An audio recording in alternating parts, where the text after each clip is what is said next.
At kung sasabihin niya na kung paano at sino ang nagpatakas sa kanya, bakit natin siya hindi bibigyan? Pero Mga kaibigan, pinagdidibatihan ho kung pagbibigyan ng executive session itong si Alice Go dahil kung ikakanta niya kung sino itong nagpatakas sa kanya na usapin ho na kinakabit dito ang dating ex-PNP chief na di umano'y kasangkot sa pagpatakas kay Alice Go nagapalit ang limpak na pera. Heto ho. Kung nakahanda ka, sabihin sa amin lahat ng nalalaman mo. Pagbibigyan namin yung executive hearing na sinasabi ko sa iyo ngayon. Are you willing to reveal everything? Your Honor, if ever po na mapagbigyan niyo po ako ng executive session po, sasabihin ko po sa inyo kung ano yung totoo regarding po dun sa paano po ako pinaalis po. sinong opisyal ng PNP o ng local government ang tumulong magpatakas sa iyo? Your Honor,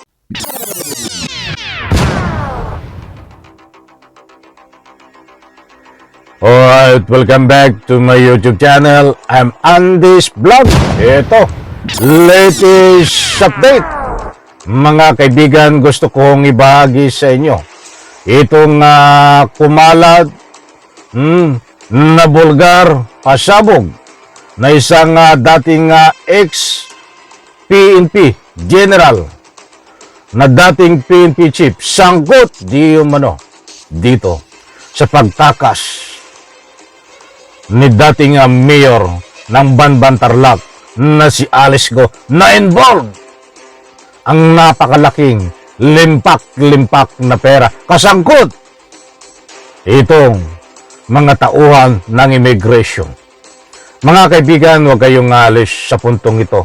Gusto kong ibahagi sa inyo ang latest update kaganapan dito sa pag-amin ni Alice Go na naganap sa Quad Committee. Mga mahal kong taga-subaybay, humingi ng executive session itong si Alice Go habang kainitan ho ng hearing ng Quad Committee. Ibig sabihin ho, doon sa executive session ay kakanta siya. May sasabihin. Ayaw niya sabihin in public ba na nakaharap ang kamera dahil mayroong banta sa kanyang buhay.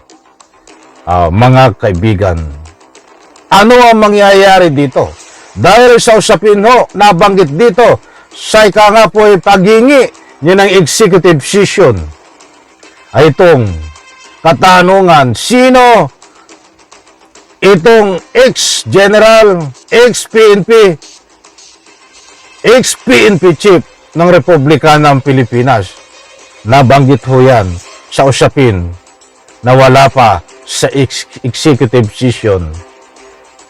Mga kaibigan, matuloy nga ba itong inihingi ni Alice Go na executive session at sino ang ikakanta niya?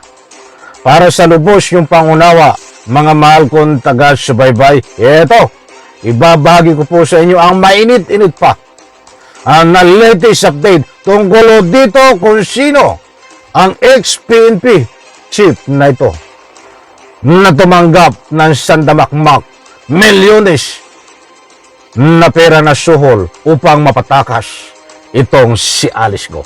Ito mga kaibigan, inaanyayahan ko po kayo kung pwede patapusin ang vlog na ito at nang sa ganon, lubos po nating maunawaan. Ito po, nako!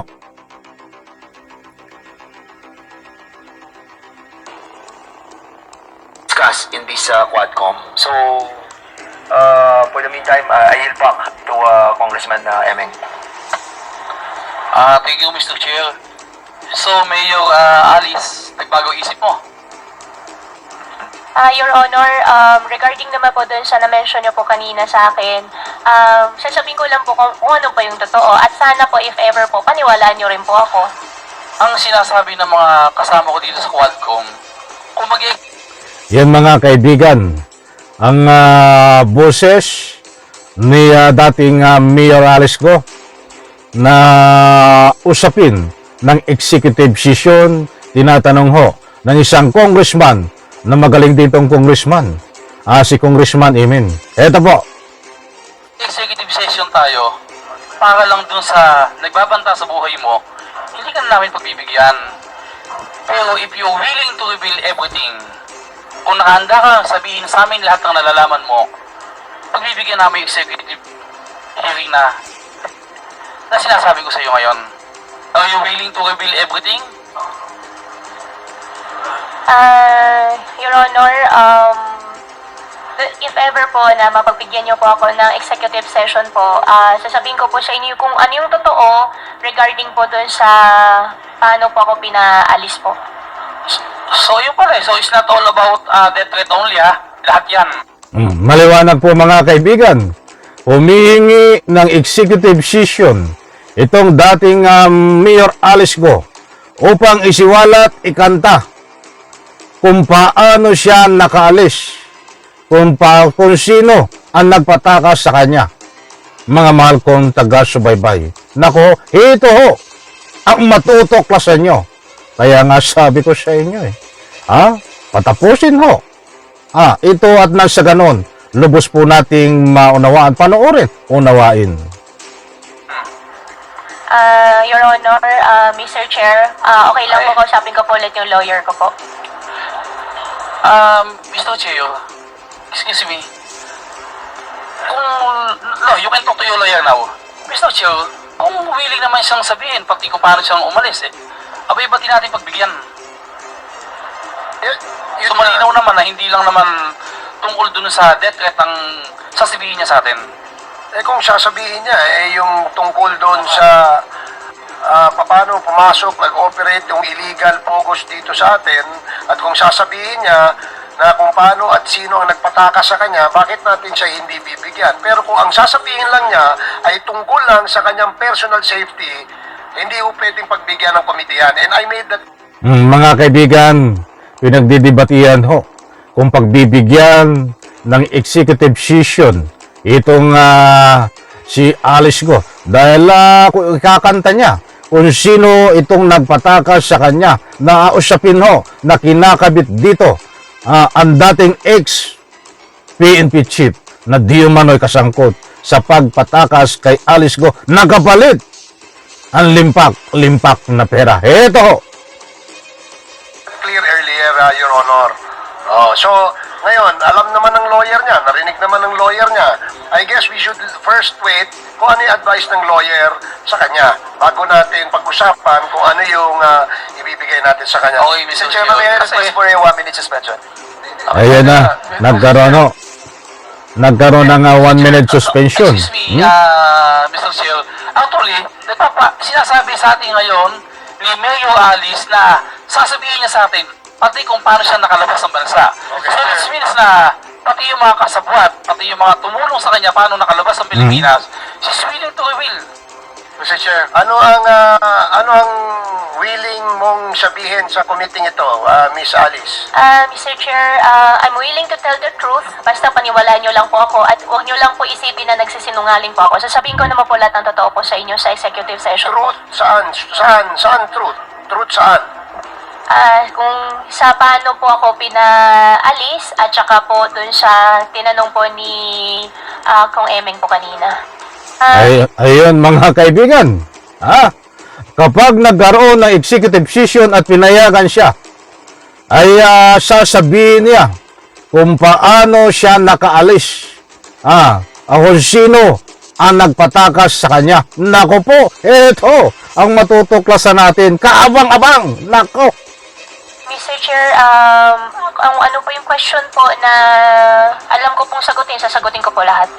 Halimbawa, tanungin ka ngayon ni Congressman Pascual, sinong opisyal ng PNP o ng local government ang tumulong magpataka sa iyo? Your Honor, wala pong local Okay. government, wala rin pong PMP. Okay, please proceed, Alam mo- Congressman Pascual. Alam mo, Mayor Alice, ano ang Nako, ay napurnada. Ay, kayang-kaya tayong paikutin. nitong si Alice ko. Oh. Ay, kita nyo ang sabi niya. Ikakanta niya, magsasalita siya ng pawang katotohanan. At ito nga ho, ang ini-inspect. Nitong mga batikan ng mga congressman. Na nagtatanong ho diyan. Yung mga member ng committee. Diyan sa Quad Committee. Ini-inspect nila ay itong pangalan ng dating ex-PNP chief o kung sino man ang nagpatakas sa kanya na lokal, subalit na bigo ho. Biglang nagbago ang kanyang isip. Ano pa? Sino ang sasabihin niya dito? Nasangkot di umano. Nakausap niya para makatakas. Ito ho. Ang karapatan ng mga foreigner na patakasin ka dito. Ano kapangyarihan nila dito para itakas ka? Napaka-imposible naman yan na walang local official na kasabwat ng pagtakas mo. Your Honor, dahil wala naman po talagang ako nakausap para sa pag-alis po namin, kaya hindi rin po ako pwede mag-fabricate din po. Wala kang nakausap. Sino ang kumausap sa mga local official dito? Your Honor, isang tao lang po kausap ko po, pero wala po akong kausap na any local po. Sino yung isang tao na yung nakausap mo, Mayor Alice? Your Honor, yan po yung sinasabi ko po na ayaw ko pong sabihin po sa public. Foreigner ba yan o Pilipino? Yung kausap ko po, foreigner po. Wala nga mangyayari pagkakaganyan. Okay, so we all agreed that we will not grant her an executive session. So mga kaibigan, ako, nabigo itong ating mga membro ng Quad Committee upang pigain. Kasi nung una, nababasa na ho. Nagpapahiwatig itong si Alice Go na ikakanta niya ang pangalan ng ex-PNP chief na nagpatakas sa kanya. So balit ang sabi niya ay natatakot siya. Kaya humingi ng executive session. Subalit dito ho, nang ika nga po ginagawa na ng paraan, pinagdidibatihan na kung papayagan o hindi na mag-executive session, ay biglang nagbago ho ang isip nitong si Alice Go. Sabi nga niya, kakausapin ko muna ang aking abogado. Humingi ng 1 minute suspension. Doon sa hearing at kakausapin ng abogado. Subalit ilang minuto, biglang nagbago ang isip ni Alice Go. At sabi nga niya, ay wala daw pong ex-PNP. Dating ex-PNP chief na ikangay nakausap siya. Bagos, isang foreigner ang nagpatakas sa kanya. According ho kay Alice Go. Kaya tayo sagot ho ng Quad Committee, ano ang kapangyarihan ng foreigner na ito para patakasin si Alice Go? Ano ang kapangyarihan kung walang kontak na Pinoy? Alang nga naman dyan sa immigration, ay foreigner ang nagtatrabaho. Hindi ho, bawal yan. Tsaka hindi gagalaw ho yan nang ika nga ho, walang lokal na opisyal para makatakas. Nako ho, mga kaibigan, pinapaikot tayo ni ho nito.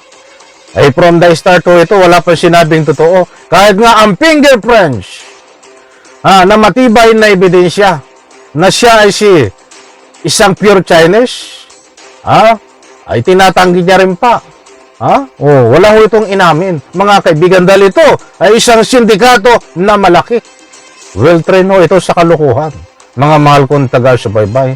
Kaya ang dahil ho ay hindi pinayagan ng executive session. Ito ang si Alice Go. Yan po ang naging resulta ng investigasyon. Kaya't muling na-contempt siya para ikulong muli.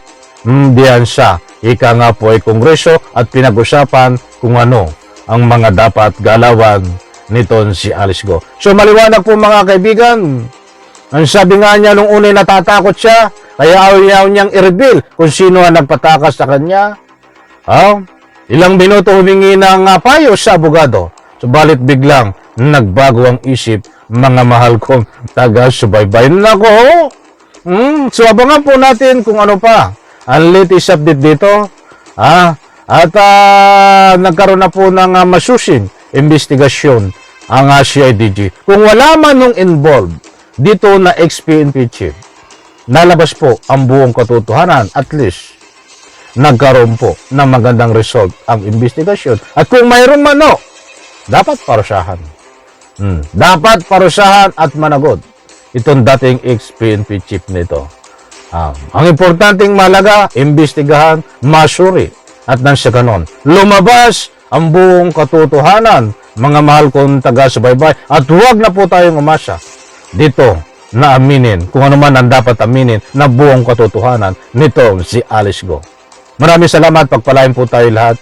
Sabay-sabay po nating i-like ang video na ito. Isang diyan po sa lahat ng hindi pa nakasubscribe sa aking YouTube channel, please subscribe. Bye-bye, palakpakan.